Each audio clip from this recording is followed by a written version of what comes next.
A day after a phone call between U.S. diplomats, two of them, discussing Ukraine was leaked, another conversation between two European officials has also been released. The appearance of both calls back to back raises new questions about the security of diplomatic phone communications. CCTV's Jessica Stone has been following the story. She joins us live with the very latest.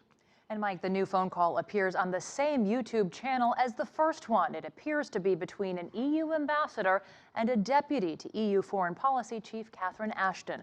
That deputy complains about the United States. Some have speculated that both of these calls were leaked to try to separate the EU and the U.S. as they try to help resolve the political crisis in Ukraine. A wave of European reaction Friday to a recorded, then released private conversation between two American diplomats trying to resolve the political unrest in Ukraine. At one point, a voice resembling U.S. Assistant Secretary of State Victoria Nuland says this. So that would be great, I think, to help glue this thing and have the UN help glue it.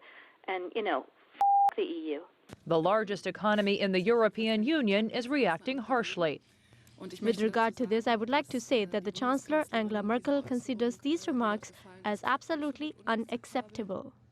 Nuland herself doesn't deny the remark and has apologized to her European counterparts. She says it's a distraction from her real purpose, trying to help end the political unrest in Ukraine, and continues to lay blame for the leak on Russia.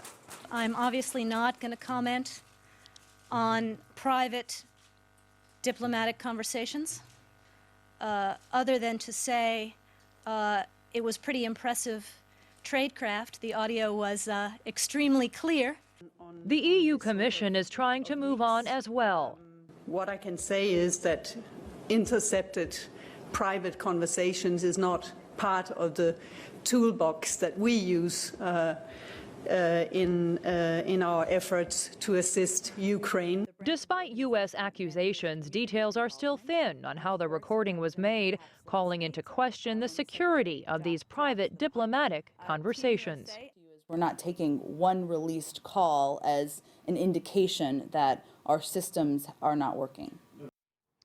And all State Department issued phones do have data encryption, though they don't have voice encryption.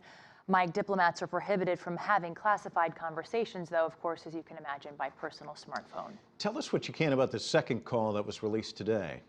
Well, here's what we know. It is in German, and it seems to center on the idea that the policy rift between the U.S. and the EU over sanctioning Ukrainian government officials, that's been an ongoing rift that's been exposed through both of these phone calls. But the deputy in this phone call to EU Foreign Policy Chief Catherine Ashton suggested that the Americans are going around essentially painting the EU as weak on the prospect of stronger sanctions because it has not yet made public statements on this matter. Fascinating stuff. Thanks so much, Jessica.